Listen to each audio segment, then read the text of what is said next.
मूर्ख, जिस तरह तू कवचों से अपने शरीर को सजाए आया है, उसी प्रकार सीधी तरह सुरक्षित हाथ पैर लौट जा, अन्यथा उपहास का पात्र बन जाएगा।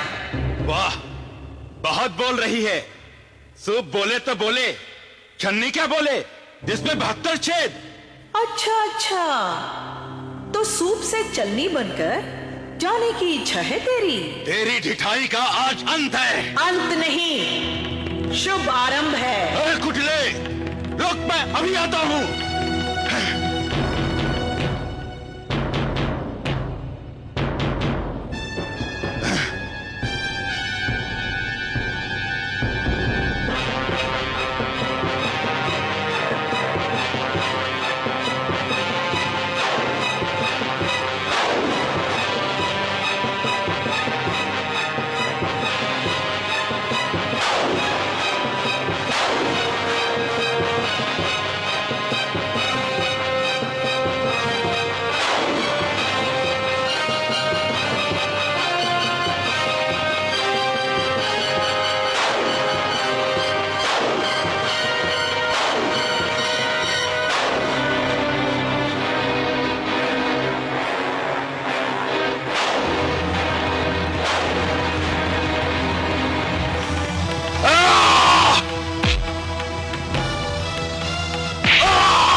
कामांध दुर्मुख, तेरा अपराध ऐसा था कि तुझे तत्क्षण मृत्यु का घास बना देना चाहिए था,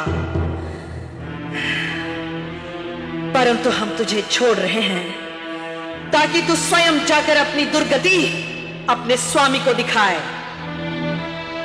और उससे कहना, ओ घृणित काम पिपासु वासना के पुतले, तूने पृथ्वी ही नहीं स्वर्ग की पवित्र देवनारियों के सत को छलने का घोर जघन्य पाप किया है।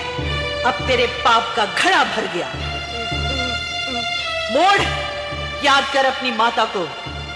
क्या उसका यौवन और किसी अन्य सन्नारी का यौवन भिन्न है? नारी तो वो जन्मदात्री शक्ति है जो अपने जीवन के समूचे ओज और तेज को आंचल में ढालकर पुरुष संस्कृति को सींचती है। उसी ममतामयी सन्नारी को तुम अपनी वासना की फुर्ती मात्र साधन समझते हो। उसे शैया की शोभा समझकर उसके यौवन, शील, सत को रोनते हो, कुचलते हो। ऐसे जघन्य कुकर्मा इस धरा के भार हैं। उन्हें इस धरती पर जीने का कोई अधिकार नहीं। इसीलिए मैं असुर कुल की काल रूपा बनकर मृत्यु के रूप में एक तेजोमयी नारी के रूप में प्रकट हुई हूं। मेरी क्रोध की धधकती ज्वाला में दुष्ट महिषासुर समेत सारा असुर कुल स्वाहा हो जाएगा।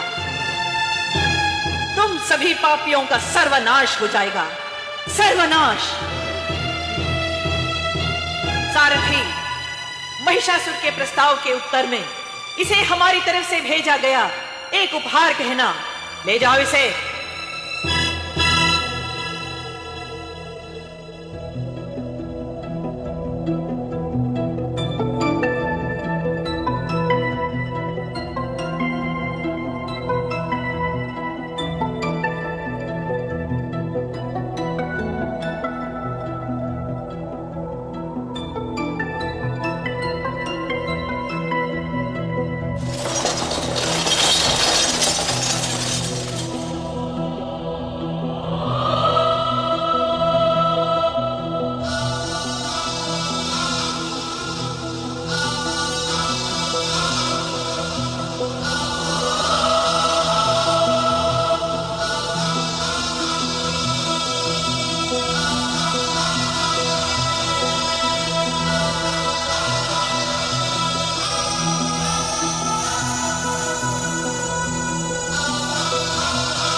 हे ऋषियों, हे तापस जनों, सब कुशल तो है ना?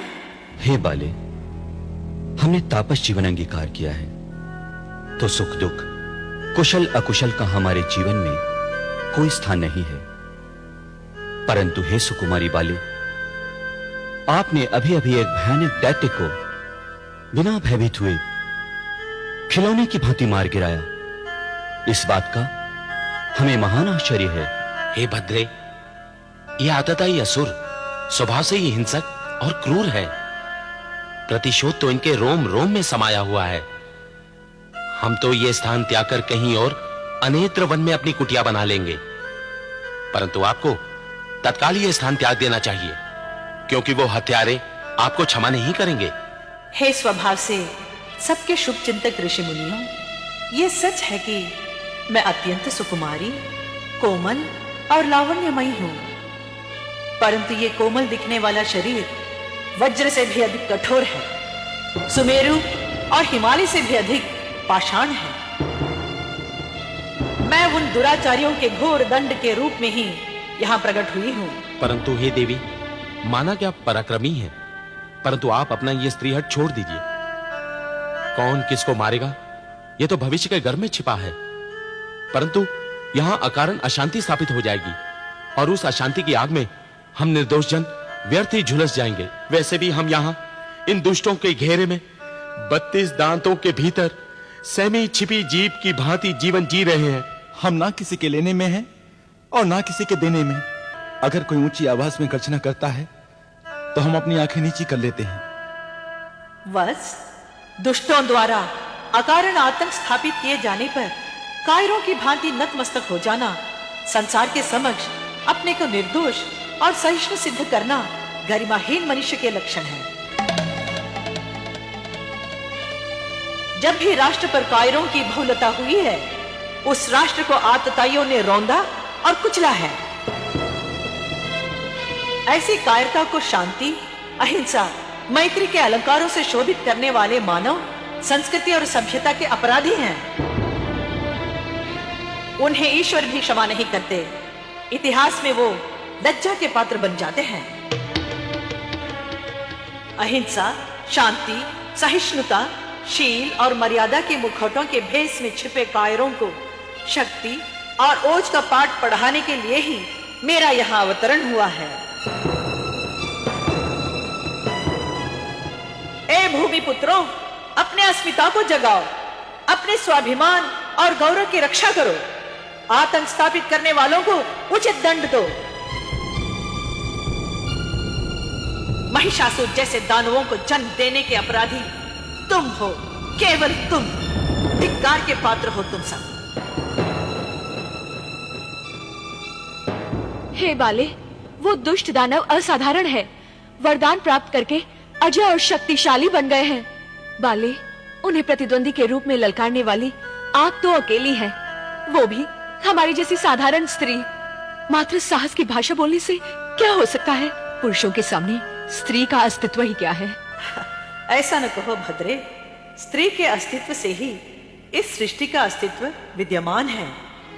ये जो पौरुष का दर्प जग में गर्जना कर रहा है, वो भी तुम्ही स्त्री शक्ति के गर्भ में 9 मास रहकर तुम्हारे ही रजकण से पोषित हुए हैं। तुम्ही ने इन्हें जीवन दिया है, परंतु तुमने अपनी सहज कोमल कमनीयता को पुरुषों का श्रृंगार और विलास बनाया है। उनकी वासना का खिलौना बनकर तुमने अपने गौरव को नष्ट किया है। उनकी आश्रिता दीनहीन अबला बनने का अपराध तुम्हारा है। तुम्हारी गोद में, तुम्हारे आंचल की छांव में पलकर चलना, बोलना, खाना, पीना सीखने वाले मनुष्य तुम्हारे शासक कैसे बन गए? स्त्री शक्ति आदि शक्ति है, सभी की जन्मदाता जननी है। वो निर्बला नहीं, परम बला है। ये सत्य आज स्थापित हो जाएगा। आप निश्चिंत रहिए, मेरे अंग प्रत्यंग में ब्रह्मा, विष्णु, महेश सहित सभी देवताओं और दिक्पालों की अपार शक्तियों का समावेश है। मैं दिग्विजयी महिषासुर समेत समूचे असुर समाज को भस्मीभूत कर दूंगी। तुम प्रत्यक्ष अपने नेत्रों से ये संहार लीला देखोगे।